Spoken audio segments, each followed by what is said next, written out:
Alright, I'm Lee Hawthorne and welcome back to the channel. You know the crack by now. Recording in a different room. Actually have the same clothes on for this one. Because I forgot to record intros for the 4 interviews I did in one day. This is the final one of those 4 interviews, so if you haven't already, go and check the interviews with Squams, Cheeto Araka and Neddy MC. And subscribe to the channel because we want all that. We want the algorithms to be happy, like the video because we want algorithms to be happy. We want to build the channel so that the artists that I'm showing support to can be shown support to more people. It's fairly simple stuff. It's not all just for me and the potential monetization, I promise. But today we are talking to Sweets. It's an interview that gets cut short a little bit because of an Iceland delivery that came to the house. But we still get some great stuff out of him where we talk about his new single, Ashtray Cowboy, working with Luke Royalty on their song, which is one of my favourite songs of the year. His influences, the working with the Soul Kitchen label and the roster that they're currently building, and loads more as well. So let's get into it. Ashtray Cowboy, it was originally going to be the first tune of a project, like an EP, but we just discussed it and we thought that no one really cares enough at the moment to listen to a full project. So we decided that we're just going to release all the tunes as singles, just one after the other. So it's kind of just a teaser for a big string of releases I've got coming up at the moment. Yeah. It's kind of, for me, as soon as I heard it, I don't know whether it's just the intro and that's kind of stuck, but I think actually throughout as well, it has like very much like Tyler the Creator vibes to it.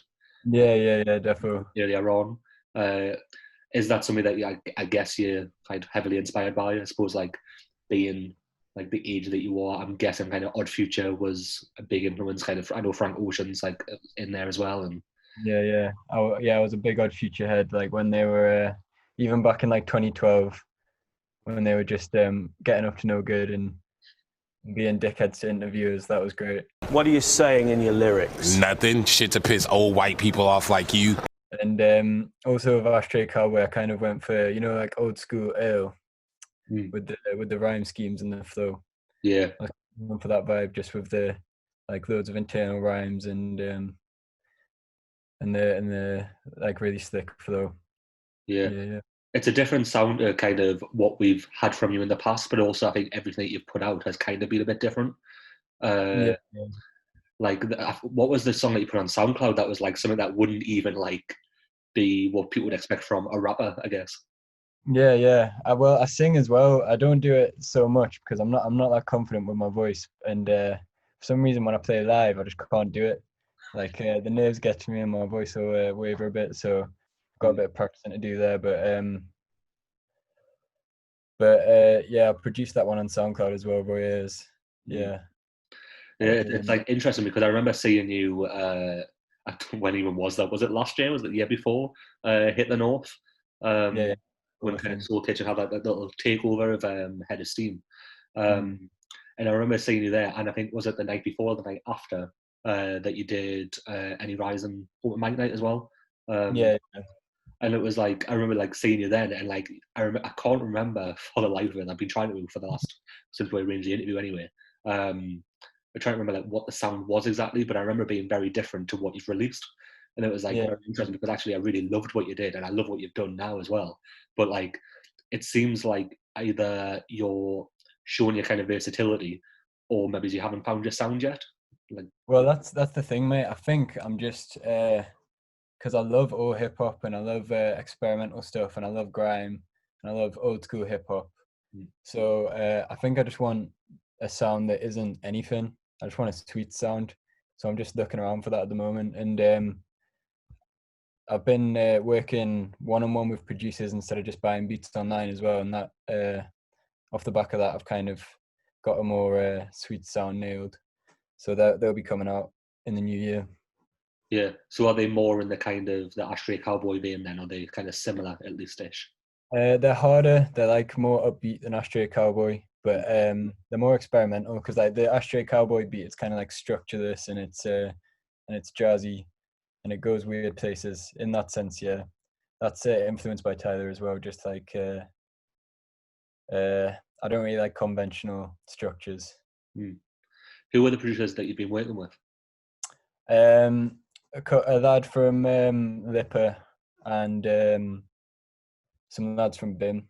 Just I'm at a music uni in Manchester called BIM, so that's just really good for networking, and I've met a few people through that. Yeah. How is it like working within Manchester? Because I imagine it's kind of, especially at a uni as well, I guess, it feels like it's probably more of a bigger scene and maybe is more kind of professional almost than Newcastle. I think a lot of Newcastle musicians are very DIY. Yeah. It's, you know what, it's bigger. It's definitely bigger, and there's more opportunities. But I'd say it's just as like grassroots, and everyone knows each other and respects each other the same way as Newcastle. I think the thing with Newcastle is it's just so small that everyone's really tight knit, because there's only like 10, 20 like good rappers on the scene in Newcastle, maybe. The comments from that. You know better than me. I only play in Newcastle like once every few months. But yeah, in Manchester it's like I don't think you could ever meet all the rappers kicking about. Yeah. Did I say the other day that you've been working with Phil Flake, who's obviously from the northeast but based in Manchester at the minute? Yeah, I'm not. I just went to get a haircut off him, mate. Oh shit. I just put on my story that I was looking for a haircut, and he hit me up, and it was good to meet him for the first time, and maybe I'll work with him. Yeah. Because it was interesting, because it was like a collaboration that I would never imagine, even though I feel like you're both kind of capable of doing the more sort of like alt rap stuff. But I think he's kind of on the other side of the spectrums on it still, sort of thing. But it'd be interesting to see what would happen there. But I didn't think that of course, he's a baller as well.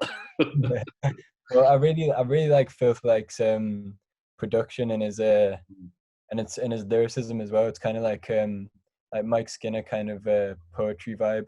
Yeah. I really like that. Yeah. Yeah. So I'd be up. The more recent collaboration that you've actually like released though, Luke Royalty's I Could Get Used to This, is honestly like one of my favorite songs, like 5 releases of this year by anybody in the world. Oh, that's sick, mate. That's class. Like, love it. Like, how did that come about? From what I gather, you've known each other a while. Well, we met. He goes to BIM as well, so we met in first year. We met at a little event in BIM where you can just go and showcase some songs. And I liked what he did, and he liked what I did, and then we just went for a drink afterwards. And it's kind of taken a while to get something done together, but he's obviously great, and he's working with a really good producer in Liverpool.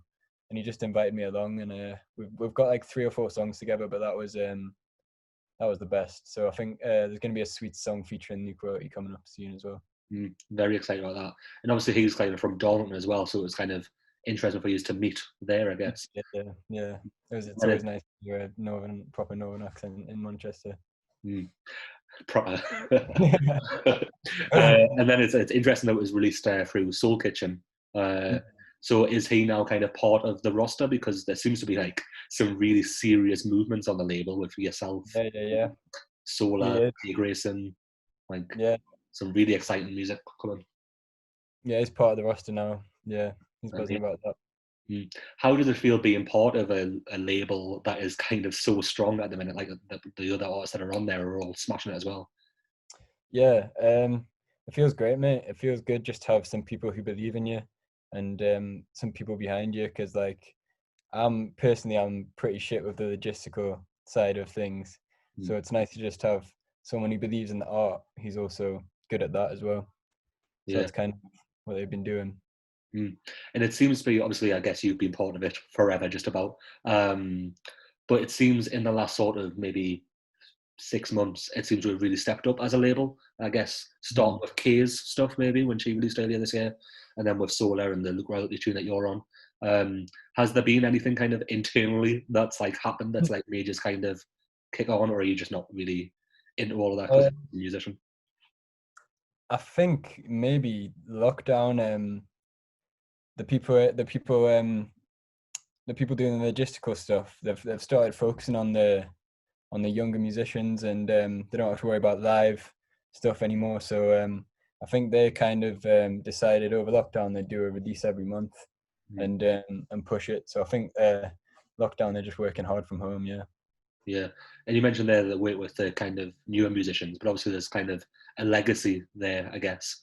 Jake Bugg will be the artist that I guess that everybody knows. Yeah. Have you had much kind of interaction from Jake and some of the bigger artists? Have they kind of like helped you or anything? Well, they haven't helped me, but I've met him when he came to Newcastle, and he's a nice guy, mate. He's just really laid back. But I think what they want to do now, Soul Kitchen, is they just want to help young people instead of.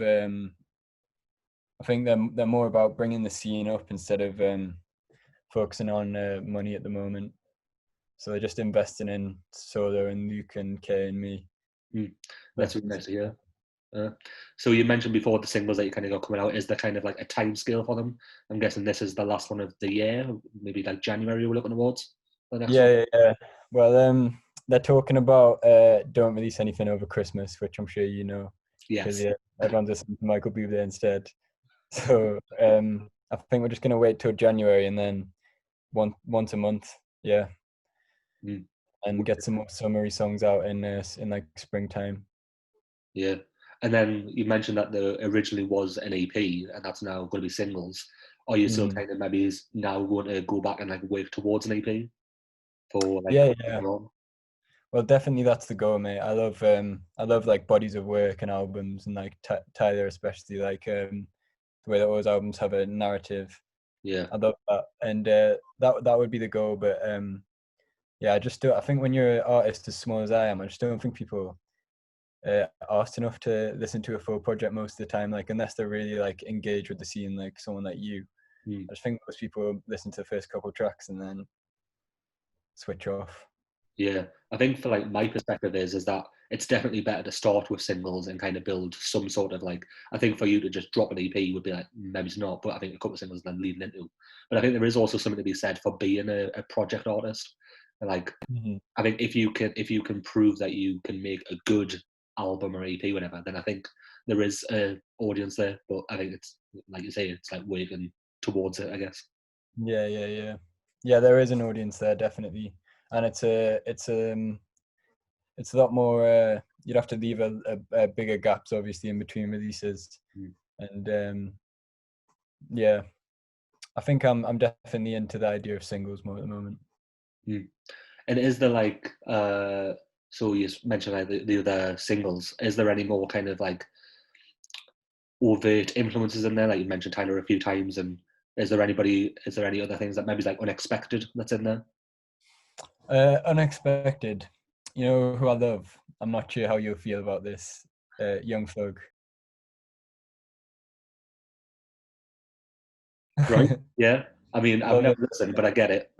Yeah, I just love that idea of really focusing on like the inflections and the delivery when you're rapping, and since Slow Tie's blown up as well, I really want to. I saw that Ride music video about him sort of achieving the Mike Skinner effect, and that's something I've been interested in for a while. The Mike Skinner effect, just being like really like unapologetically British and somehow making it to a wider audience.